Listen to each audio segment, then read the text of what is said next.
Welcome back, everyone, to the GDFL podcast, hosted by yours truly, the Commissioner Andrew Korn. This week, we have making the playoffs for his first time. We have Ashton Hoffman. Welcome to the show, Ashton. Thanks, Corn. Yeah, so just to do a quick recap of our games last week, it was a pretty high-scoring week across the league.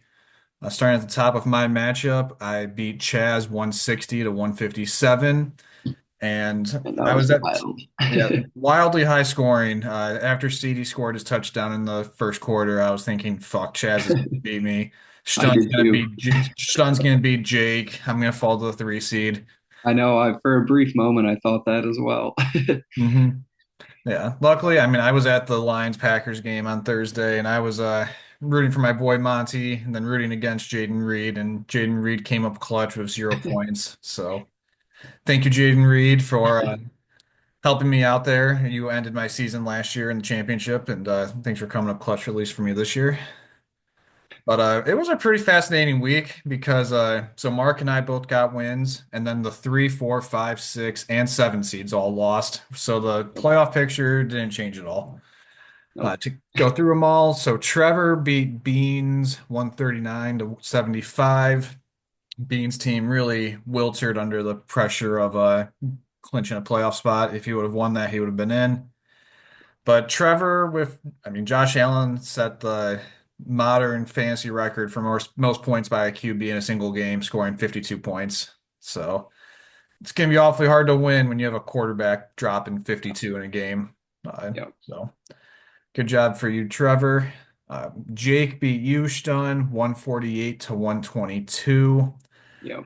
That game was pretty 50-50 going into last night for Monday Night Football. Jamar Chase continues to do Jamar Chase things, and he absolutely Yeah. went ballistic. He's incredible. I had no hope. hmm Yep. Yeah, he's been having an absolutely unreal season. Yeah. Up next, we have Mark beating Sokol 131 to 91. Nothing too noteworthy there. That was kind of as expected. And then we have two absolute drubbings of teams that just made the playoffs. So we had Shrew beating Levi 167 to 80.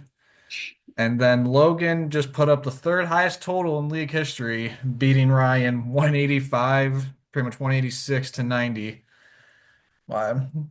And that actually ended up being a pretty big matchup for Logan, or really more so for Ryan, because Ryan had Logan's pick, and that was enough for Logan from go to the second overall pick to the third overall pick. So could have Wow. some major ramifications there. Yeah. Uh, yeah, pretty very high scoring matchup. I mean, every winner this past week scored at least 130, and then Chaz Mhm. lost while scoring 157. Yeah. No, this week was nuts. It was definitely a good week to end on. Mhm. Yeah, especially if like there's so many teams with buys too. I'm like kind of Yeah. surprised I by how was high kind of scoring it surprised. was. Yeah. There's just some individual scores from players that were just you can't even believe it. hmm Yeah, I want to say I saw a tweet that was like, "This is the week with the most 35-point performances of all time," and yeah, six I teams were on believe bye that. this week. Yeah. So taking a look at the standings, so we have our standings are set. We have Mark as the one seed. I'm the two seed. Stun, you are three. Chaz is four. Ryan is five. Levi is six. And then in the losers bracket, we have Shrew at seven, Jake at eight, Beans at nine, Logan at 10, Sokol at 11, and Trevor at 12. About what I was expecting after like about 4 weeks ago, I remember on one of the shows, I think I said, I think the six teams in the playoffs are gonna be the ones who make it, and surely enough, that's what ended up happening. I Yep. pretty much said all season, I think 7-7 will be good enough to make the playoffs, and surely enough, it was. Um, Really nothing too shocking from my perspective in the standings. One thing I will say, when I was doing some work for the newsletter, which will be coming out Thursday, this is being recorded Tuesday night for whenever you're listening. I was looking at it, and I think Shrew had three losses by three or less points this year. So Hmm. Yep. winning just one of them would have put him in the playoffs, but Yep. just didn't set a good enough lineup those weeks. And then, like on the other side of the coin, I remember I've mentioned it on more than one podcast. Ryan had, I think, four wins by 6 points or less, three of them 3 points or less. So Wow. again, just some coin flip matchups could have gone either way and could have really altered the playoff picture and draft order. But this is where we ended up at. And so a quick look at the playoffs. So just as a reminder for everyone, we do reseed after each round, just like the NFL. So Mark will always be facing the worst team in the second round, no matter what. So we have Mark as the one, I'm the two. And then we have our buys. And then we have a matchup of two first-time playoff teams, league basement dwellers the last 2 years. We have you Yep. versus Levi in the first round. And then Chaz and Ryan are the only teams who have made the playoffs every season, and they'll also be facing off in the first round. So it's pretty excited for both those matchups. I'm Hmm. obviously thrilled for both you and Levi. Both of you had two pretty rough first two seasons in the league. You It guys took was both, rough. yeah, both of you guys for make the playoffs. I'm proud of both of you. I think that's pretty cool. Especially you guys get to face off against each other in the first round. And like I said, maybe the script writers had something to do with this, but couldn't have scripted a better story. Nope. Then yeah, Sean, if you win, then I'll be guaranteed to face you. But if Levi wins, he's a guarantee to face Mark in the second round. Yep. And then yeah, Chaz and Ryan, the winner of that matchup will whoever they face in the second round is ultimately dependent on your matchup. But I will have my full predictions in the newsletter coming out later this week. But Sean, you want to make any playoff predictions? And I'm gonna go with I think Ryan is going to beat Chaz. He's got Daniels back for this matchup, and he still has Burrow, and it is hard to compete with those two quarterbacks. As somebody who went against him 2 weeks in a row earlier this season, that's definitely a tough duo. As far as my matchup with Levi, well, Levi has some really good running backs, some absolute studs there with like Mixon and Taylor, and yeah, that's it's going to be tough for me to win. So I think Levi's going to get by me. Okay. Yeah, I saw that Pickens might actually be out this week, which I mean that's a Think bummer so. for you, but might also help you in a way that you'll have It one less could, lineup decision to make. possibly. Yeah, and it seems like you always have at least one receiver on your bench who goes for at least 15 to like 20. Hmm. So maybe having one less option will help you out. Yeah. Okay, so you're picking Levi and Ryan in the first round. Yep. Who would you pick in the second round between Mark and Levi? I'd have to go Mark there. I mean, it seems like he hasn't had a bad week all year. It's incredible how consistent that team has been, and it also has the potential to, go for a lot more than he's projected. So I think I like Mark there. Yeah.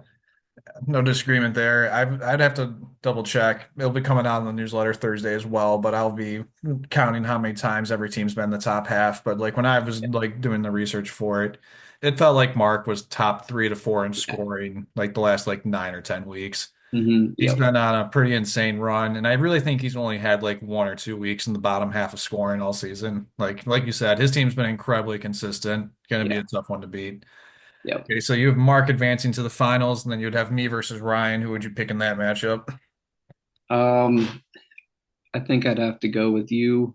I think your core of players outside of like quarterbacks are stronger than Ryan's, and I think gives you an advantage there.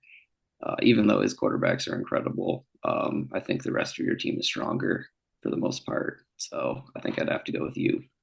Okay, so nothing too shocking. You picking the 1 and 2 seeds to be in the finals, and then if you have to pick a champion, who do you think is going to win?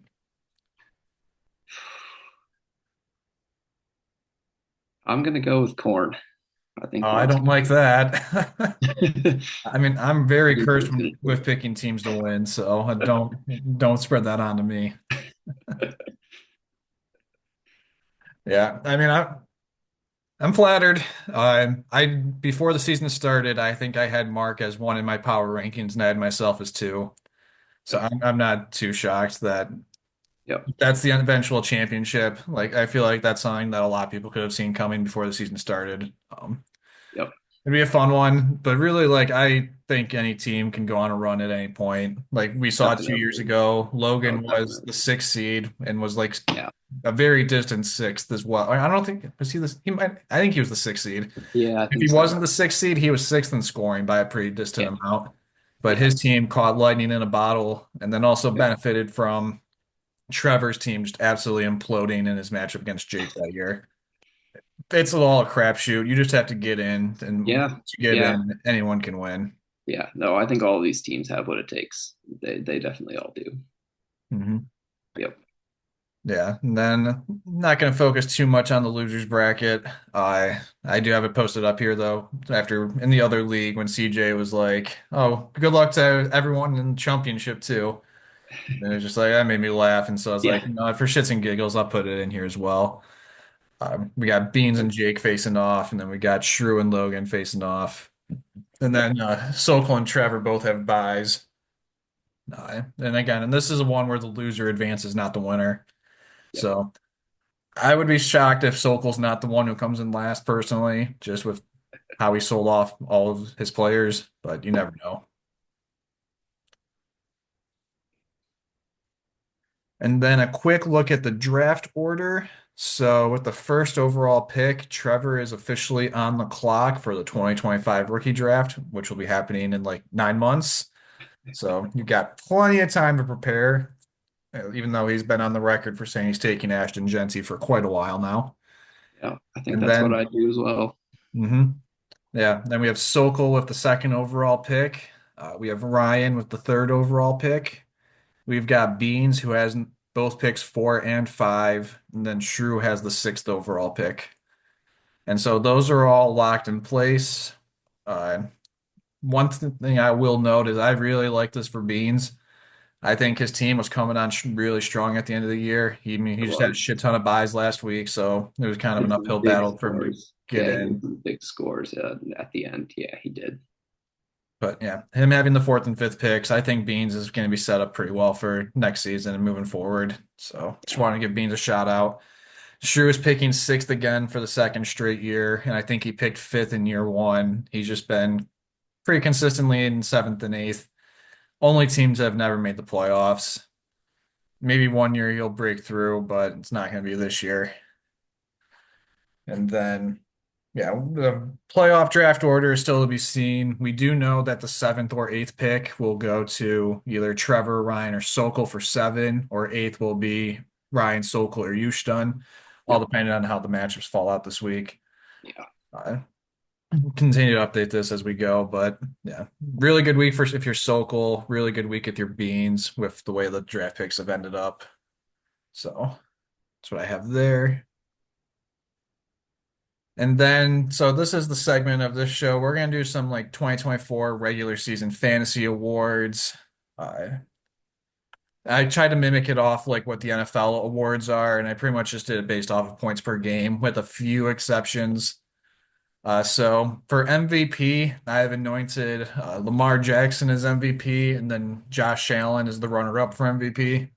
Those two are 1 and 2 in scoring at the position. Yep. They're among all players, I guess, at the quarterback position as well. Nice to see that both of them are not on playoff teams, so those are two less threats to have to deal with in the playoffs for those of you in the playoffs. Uh, in terms of real life, I think Josh Allen is the front runner for MVP right now. Yeah, I'd agree with that. And yeah, I mean Lamar still having so a great fantasy season though. But yeah, I mean Josh Allen's dominance in fantasy has been going on for quite some time now. He's been either QB1 or QB2 for the last like 5, 6 seasons now. So great piece to be building around for Yeah. Trevor here. Yeah, I definitely like his team next year if he can add a couple pieces and got Josh Allen. Definitely gonna have a chance. Hmm. Yeah, I mean, we saw Trevor still put up 4 wins this year. So this Hmm. is something I wanted to say was like I was looking at some like historical data of like how Trevor is like how did my team pull off winning 4 games? And like I mean he while he did have a bad team, like his team wasn't nearly as bad as what Levi's was last year. Like I think when I like went through and did it, like Levi on average finished like 11th in scoring on a weekly basis. Where like Trevor on average was like the ninth on average in scoring per week. So it wasn't nearly as bad as I thought Trevor's team was. His team was actually more in line with where your team was last year, Stun, in terms of like how bad it was. There just wasn't a team below him. Yeah. Um, so just wanted to throw that out there and correct that for the people listening at home. Flex of the year, I think, is a pretty easy Saquon Barkley. He's been RB1 by I think it's by 3 points per game. Hell of a season. You traded him away, but got him back for a steal of a price. Uh, I don't know what I was thinking there briefly. I mean, I thought that trade at the time was good though, and then Yeah. you got him back at a steal. So yeah, Saquon flex of the year. I mean, he could have even had more touchdowns in Philly if Jalen Mhm. Hurts wasn't the king of the tush push. And then Jamar Chase is the runner-up. Jamar Chase is having a hell of a season right now. I think he's on. I don't think it's quite what Cooper Kupp's year was a couple years ago, but it wasn't too far off when I was looking at some comparables on Twitter earlier today. I think Chase has 15, he's either 13 or 15 touchdowns right now, and he leads by like all receivers by like six, and then also has like 200 more receiving yards than Jefferson in second. And Jefferson is still a couple hundred yards ahead of third. Wow. Yeah, season of Jamar Chase having cannot be understated. And again, he's not going to be in the playoffs. Not going one less player for playoff teams to be worrying about. But yeah, Chase is having an absolutely unreal season at the receiver position. I want to say he's like 5 points per game better than Jefferson, who's wide receiver two right now. So yeah, just want to give Jamar Chase his flowers. So rookie of the year, this is one where I mean Jaden Daniels is the fantasy rookie of the year, and then Bo Nix and by points per game is second. Yep. So I'm nothing too shocking there. So one thing I was considering was making it a little more ambiguous because like the season Brock Bowers is having, he's currently tight end one. On a per game basis, he's still tight end two behind, not far behind Kittle. Brock Bowers is having a hell of a season, and I really was thinking about considering him being rookie of the year for fantasy. Yeah. But ultimately, I think I went with Daniels just because he's scoring 20 points a game, and you know, there's not that many players who do that. There's still a good handful of players who are averaging like the 12 and a half points a game Bowers is. Yeah. But yeah. Yep. So here's a couple of awards that are a little more ambiguous. So comeback player of the year, I anointed it to Sam Darnold. Uh, I mean his career was kind of left for dead, and he's QB7 right now in the season. Like Sam Darnold is having a hell of a year. I was doing some prep work before this and saw he was third in the NFL in passer rating right now, behind only Goff and I think it was Lamar Jackson. Darnold is having a hell of a season. He's probably going to get a massive bag from someone if it's not the Vikings, and I don't think it'll be the Vikings. And then my runner-up was J.K. Dobbins, mostly on Shrew's team. Really didn't play on Levi's team, but Levi has him. Coming off the ACL and Achilles and still being able to put up a season like this, I think is pretty Hmm. incredible. You have Yep. any disagreements for comeback player of the year? No, I don't think so. Nope. Darnold would definitely be my clear winner there, Hmm. especially the quarterback position in our league. Huge. Hmm. Yeah, I mean, since the league started, Darnold's been a backup, I'm pretty sure. He hasn't Hmm. been a starter. And so, Hmm. yeah, for him to have this, it seems like Chaz has like all of these quarterbacks that are like those comeback player of the year types because he has Yeah. Darnold, he has Baker, Gino. Russ, Yeah. Gino. Yep. Like literally all of his quarterback room is entirely made up of guys Yeah. who have been like written off and have come back. Yeah. It's looking good. It's looking good right now. Hmm. Yeah. Then I also have coach of the year. I gave it to Levi with you as the runner-up. Uh, the only reason why it's Levi over you is Levi had a larger improvement in wins. Levi was 6 wins better while you were 5 wins better. I mean, I could have gone either way because you're the three seed and like that, like you went from 11 to three, where Levi went from 12 to six. Could have gone either way. I'm giving it to Levi though, just because I think what he was working with before the season started and where he's at now is one hell of a job. Yep. I agree with that. Yeah, I want to give you your flowers though. You still had a massive improvement in the standings in the win column, not to be understated. Yeah. And Good to then get back on the right track. lastly, I have waiver wire pickup of the year. I'm gonna give it to Beans with Jonnu Smith. Jonnu Smith was tight end four, I believe, going into this Wow. or after this past week, and he outscored Kareem Hunt by just a little bit. I will say, if Ryan doesn't pick up Kareem Hunt, he is not in the playoffs right now. No. And so, like Kareem Hunt, I think, is probably more of the difference maker in terms of Ryan's season of being in the playoffs versus out of the playoffs. And who knows how many draft picks that might have ended up costing him. But yeah, I mean, Kareem Hunt was also a hell of Yeah, a pickup. And like the games Kareem Hunt played, he was probably more valuable. But just like with the spirit of the other awards, I kind of just did it by who scored more points and John who scored more points than Kareem. yep, But like those two, I think stood out by a pretty wide margin when I was going through of who the best players picked up off waivers were, and both of yep, them were rostered until like the last yeah, week of last season or were cut yeah, right before the season started. So, yeah, yep, yeah. Johnny was a great pickup. I could use him right now. That's for sure. Mhm. And then just doing a quick overview of the current top five players by position. So at quarterback, we have Lamar, Josh Allen, Joe Burrow, Jalen Hurts, and Jaden Daniels. One thing I want to say about this group of quarterbacks is I really think Lamar, Josh Allen, Jalen Hurts, and Jaden Daniels will be on this list a lot in the next like 2, 3, 4, 5 years, just Yep, because they're all average to great passers and have insane rushing upside, rushing floor, whatever you want to call it. yep, So yep. It's a I think they're huge all going to be a difference. problem for years to come. Luckily for the teams in the playoffs, Lamar, Allen, and Hurts are all not in the playoffs. Ryan does have both Burrow and Daniels, but his skill players aren't particularly strong. And Yep. so, Yeah, he needs 30 from each of them. mhm. Yeah, the rest of the league might have dodged a bullet a little bit with what teams have the great quarterbacks right now, because that if once those teams get better flex players on them, it's Yep. going to be very problematic for the rest of the league. Yep. All right. At running back, RB1 is Saquon, two is Derrick Henry, three is Bijan, four is Gibbs, and then five is Kamara.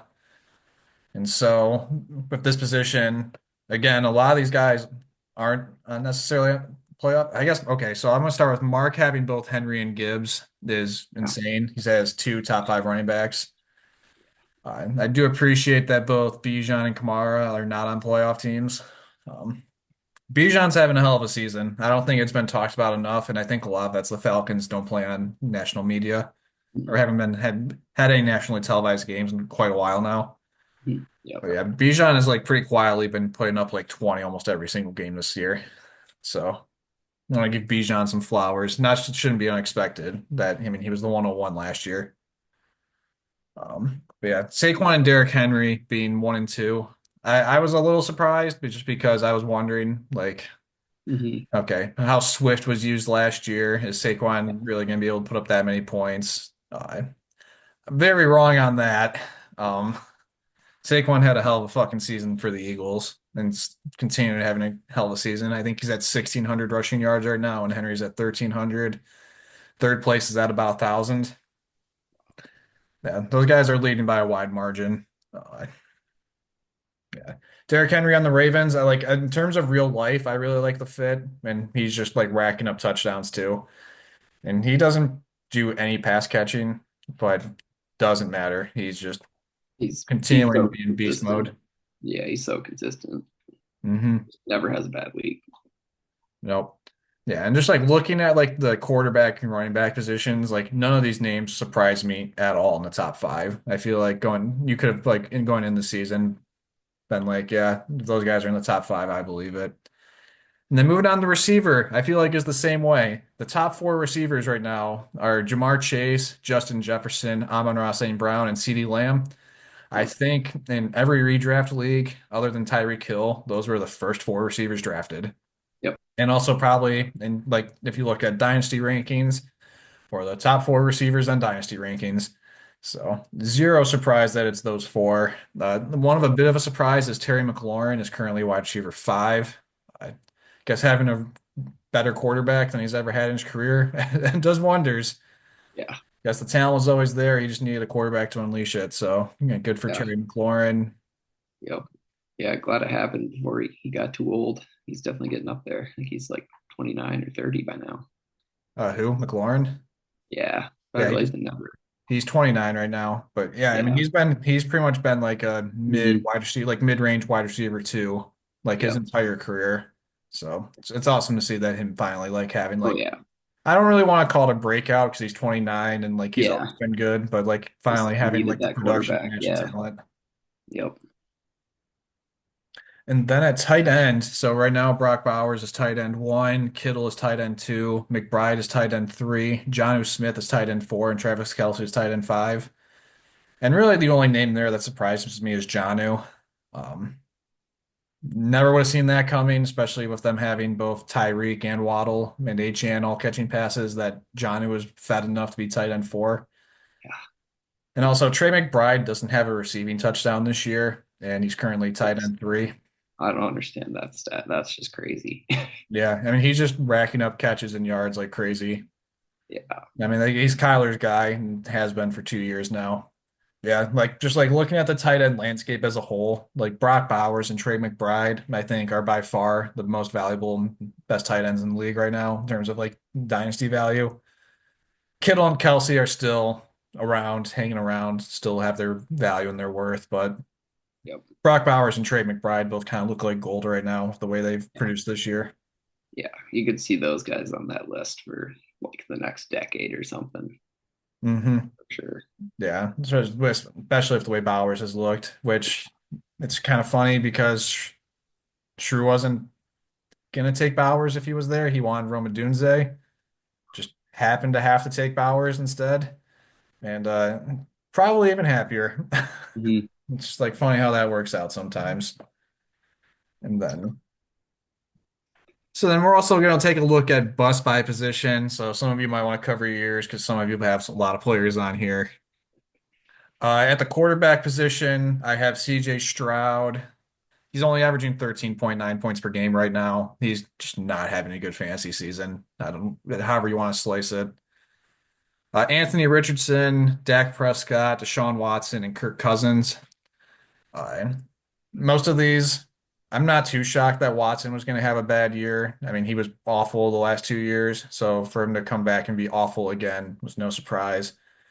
Kirk Cousins coming off the Achilles, not too shocking. I think a lot of that though has been dragged down by the last 4 weeks. Like I want to say he has Hmm. like 8 picks and no touchdowns the last 4 weeks. Yeah. Been pretty bad. Dak, the Cowboys just kind of suck. He wasn't particularly good this year. He was third in fantasy points overall last year, and so he just like had some massive regression. It happens. Yeah. Um, running back, there really weren't too many busts. I did not include CMC just because he was injured, and I usually don't think injured players should really be considered busts, just because that's something that's out of their control. So running back was actually kind of a hard list for me to put together. Travis Etienne is by far the one that stands out the most. Yep. Um, Definitely. he's been awful all year. There's no sugarcoating that. And really, like if you were to look at some redraft ADP, like I think of the top 20 running backs, like you would have been satisfied with like 17 of them or 18 of them. It's like pretty much CMC and ETN were the only ones you'd have been upset with. Yep. But CMC was hurt. There's only so much you can do there. But yeah, ETN by far the biggest bust at running back. I've got Javonte Williams on this list. I've never really been a big Javonte Williams guy. Uh, he just hasn't been very good since he's had that ACL injury. And I mean, Yeah. I think this was year four of his rookie contract, so who knows what his future looks like. Yeah. I could definitely see Denver drafting one of those running backs. Hmm. Yeah, I got Zamir White on here. Zamir White to me going into the season was like the obvious, like do not draft, do not acquire per player, just because he had 4 good games at the end of last year, but he had zero track record before that. Not too shocked that Zamir White had a bad year. I didn't think it was going to be this bad, but yeah, he's just been not useful for fantasy. And then the other two names I have on here are Tajay Spears and Nick Chubb. With Spears, I thought him and Pollard were going to be more in a timeshare than they were, but it turns out Pollard is just taking the entire load for the most part. And then Chubb, he came off that gruesome knee injury. And then the Browns offense just kind of stunk. Like they've really just been gunslinging it, especially since Watson's gotten hurt. And that's pretty much when Chubb came back, is after Watson got hurt. Yeah. So, and he's just not a pass catching back. So I'm not too shocked to see him having a not so great year. Yep. Yeah. Wide receiver, the list is kind of long, and I think I even could have made it longer. And I think a lot of these guys were probably valued around like that wide receiver, like 15 to 25 range going into the season. Mhm. Top of my list, I have Brandon Ayuk. I also have Michael Pittman, Jalen Waddle, Tank Dell, Chris Olave, Deebo Samuel, and Tyreek Hill. So we have two 49ers and two Dolphins on here. I will say for both Waddle and Tyreek Hill, like if you take their splits with and without Tua, like with Tua being healthy, they've both been fine. Like I think Tyreek Hill is still like wide receiver 15 on the season, or it might have been 14. I'd have to double check that. Like he's still having a good season. It's just not the like league breaking seasons he used to have. Yeah, it's not top five like you might have expected. Yeah, not top five like expected. And again, both of those like I think they were bad again because Tua was injured for Mhm. most of the season. Yeah, So I think they have some little bit of excuses. Olave is another one where if you look at Olave's game log, I think he played in 8 or 9 games. Like he was pretty good in 5 of them.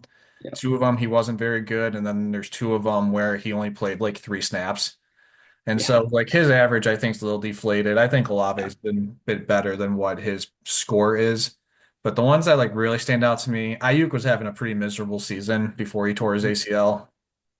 Same with like Debo. Debo's just not had a good season either. Like No, whatever's been going on with the 49ers offense, it's not been going through those two like people have expected. yeah. It's Jawan Jennings show, I guess. hmm Yeah, and then Tank Dell, like we knew, I at least I thought going into the season there was going to be at least one Texans receiver who's going to be left out, whether that was Nico Diggs or Tank Dell. My guess would have been Tank Dell going into the season, just because I mean I was a big time Nico believer, and then you don't trade for Diggs and not play him, not use him. Yep. So I'm not too shocked to see Dell here. I thought it might have been able to be higher, especially with how much time Nico missed and how much time Diggs has missed. But yeah, Tank Dell's had a pretty disappointing season. To Yeah. be fair to him, he is coming off a pretty bad broken leg and also got shot in the same leg this offseason. So Yeah, could look have for him been to could rebound have been next year, better. maybe. What'd you Yeah. say? Look for him to rebound next year, maybe. Yeah, he definitely could rebound next year. He's still pretty young. There's still plenty of Yeah. time. And the other one on here is Pittman. And I think a lot of Pittman is tied to Anthony Richardson. They're just Pittman's just like not a down the field like burner, and like Anthony Richardson loves the deep ball. Like their play styles just don't necessarily go together. No. And then at the tight end position, I have Sam Laporta, Dalton Kincaid, Kyle Pitts, and Jake Ferguson. For Laporta, I mean, I think a lot of that is they haven't needed to use him. JMO has finally taken that step up in the Lions offense. And so Laporta has been the biggest one to be affected by that.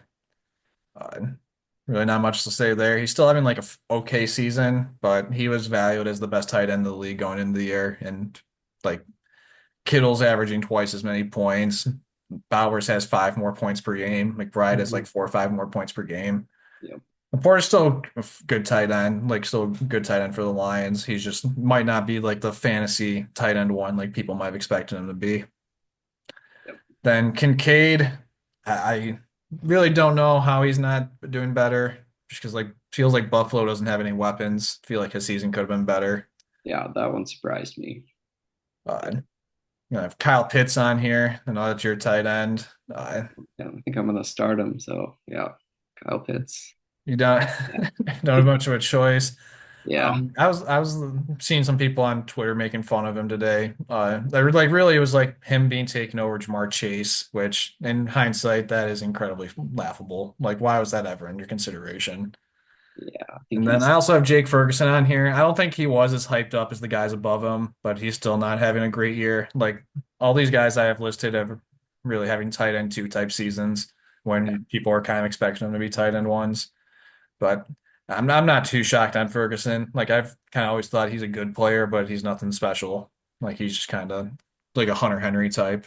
hmm Yeah. I actually thought he was doing better than that, but yeah, 6.3. Yeah, I mean he's since Dak's been hurt, like he's Yeah. just Oh, not that's true. been particularly good either. Like I think if you look at a lot of these, with a lot of them are either their own injuries or quarterback injuries have definitely influenced how they performed. Yeah. And then lastly, I have a list of players I just wanted to like call out as breakout players who haven't been mentioned yet on the show. Baker, he was QB 10 last year and he found a way to be even better this year. He's averaging almost 20 points a game. Russ, I'm also going to include. Like people had written him off, and for him to have the season that he had was pretty good. And then I'm going to include Drake May just because while his average is about the same as what Dak was, who was on the bus list, Drake May has nothing to work with in New England. Just want to shout him out. I think he's having a pretty good rookie season. At the running back position, Joe Mixon is having a great year. Rumors are he could have been traded. He was almost traded for Kendre Miller before the year, but the Kendre Miller owner declined it. Yep. Just a Job done. rumor. That's a fun one to think back on. Like how both of you guys were valuing Mixon and Kendre Miller. And both of you had thought Kendre was more valuable than Mixon, apparently, which is kind of funny to look back at. We also have Chuba Hubbard on here. He got his big extension. Chase Brown, he especially broke out after Zach Moss's injury. Bucky Irving, Bucky Irving's having a hell of a season.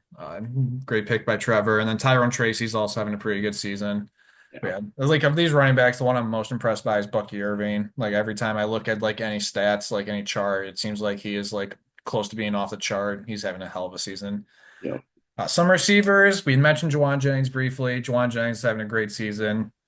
JSN and Jerry Judy, a couple of your and I'll include Mooney on that list too. Those are three of your receivers.